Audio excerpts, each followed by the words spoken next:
white institutions, the purpose was because there was better knowledge. I was a student in Knoxville College as well. But they had more resources. You had, and we wanted a part of that. We knew that our granddaddy and our daddies and our great-granddaddies had all been refused here, so we wanted to come here. We had a right to be here.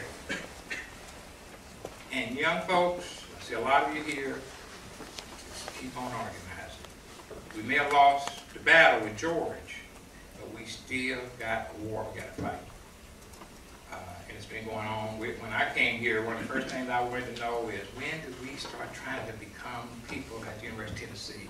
And the Board of Trustees meeting of 1882 said they denied poor black folks to come here based on the law that was passed in the legislature that year. And there were 4 black representatives from Shelby County who appointed black folks to come here, knowing that there was no way that they were going to be admitted here. But it started something. You know what it started? UT said, we'll pay for you to go anywhere, just don't come here. So we went to Fisk, and then we created the University of Tennessee at Knoxville College, and then we paid for other people to go other places, anything to keep you out of here. Okay? So we got a history that we're dealing with. The wall is still up there. It's like that Berlin Wall was up there for all those years. It's still up there, and we got to tear that thing down. If you're of color, you don't get to pay. You never got it here. I'm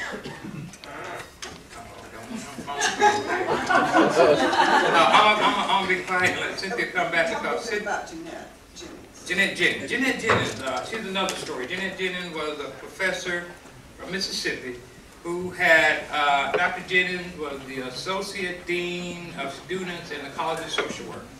Now, they gave Dr. Jennings a leave to go to work with administration so that she would be able to learn all of the administrative things at the university. She took that year and finished it with flying colors. The dean of the College of Social Work left. Dr. Jennings came back thinking, well, we were all thinking, well, she'll be the dean. Lo and behold, John Peters put somebody in who had no administrative experience. And that pisses you off. So she went and told him. She quit. She just said, I quit. I quit. I'm leaving. And they made a deal with her. And she didn't know this is the way they make deals. But they said, we don't want you to talk about this. How many years you want us to pay you? Be quiet. They paid her for a year's salary and you can just get off campus. Well, I have 2 years. I did 2 years here when they told me not to come on campus and just stay home and don't come on campus. But I kept coming over here to raise hell anyway. Dr. Jennings is at Tulane now. Okay?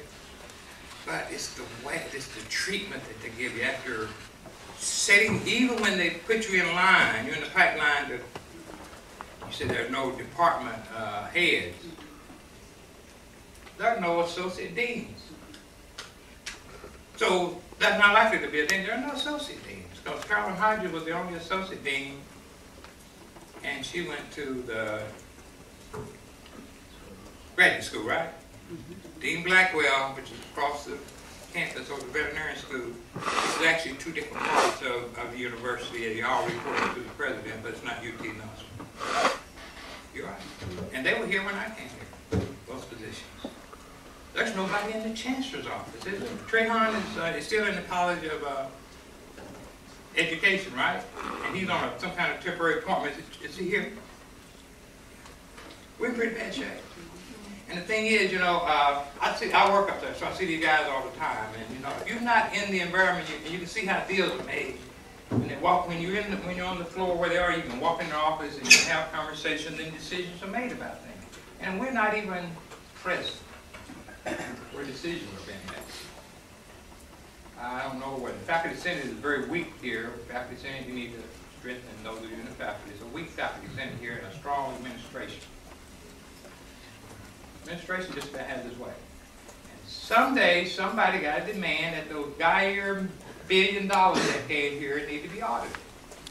Because the stories you hear about how they use the money is worse than the Bush administration, how the money's been used in Iraq. We've been cheated. We always have been. And I'm not saying that we love the university. We want this to be a great university. All my children have gone here and graduated from here. but this administration still has this mentality that it's their plantation, and we're going to take care of it. I'm finished.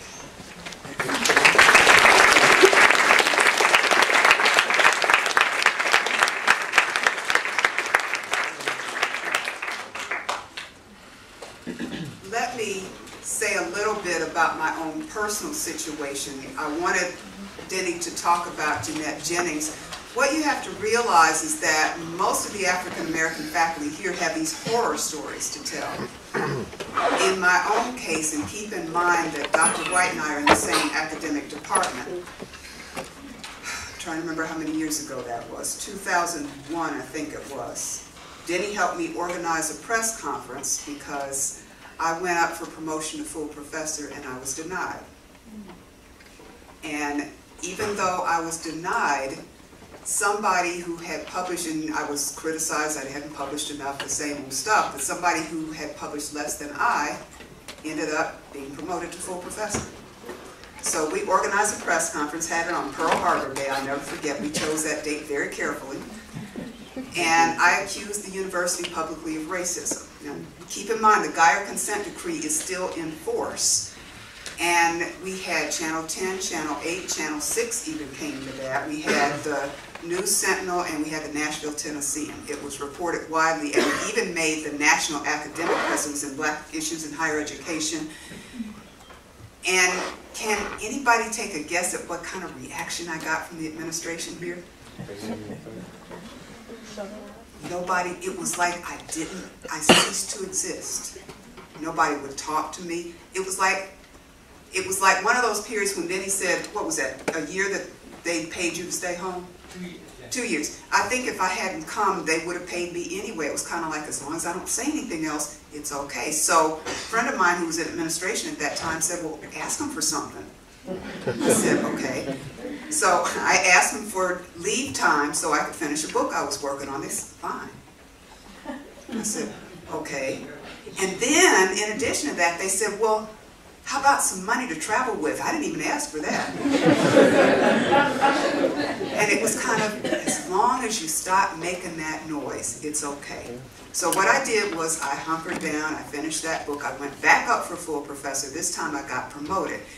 And see, part of what I want all of you to understand, those of us who've been in the trenches for so long, because trust me, 25 years is a really long time, but those of us who have been in the trenches for so long are motivated, many of us, by the hope that as we fight these battles, the next person coming along behind us will have just a little bit easier time.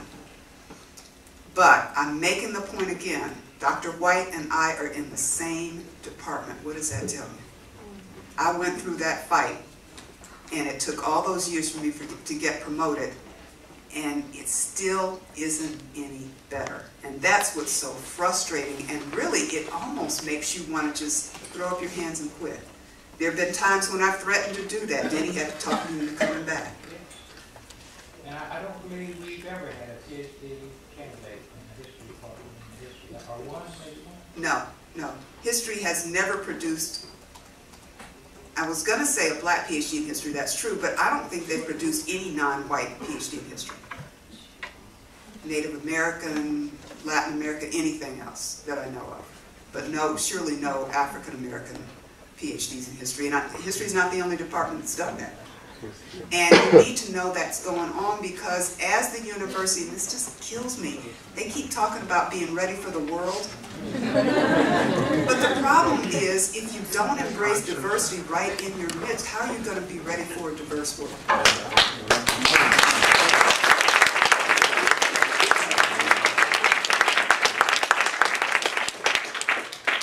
Well, I'm going to close now, and I want you to think about how long this battle has gone on. For me, it started way back in 1967 when I was a freshman in college and had my big hair, and we were going to go out and learn all this stuff that was relevant for our experience that wasn't in the curriculum. And what you have to remember is that young people changed that. It's because of people my age who were in college who demanded those courses relevant to their experience that you have women's studies, that you have African American studies, that you have, and the list goes on. What I'm telling you is that young people have that power. And some of us old folks, see, I've been fighting this a long time. I think Denny and I'll probably get rocking chairs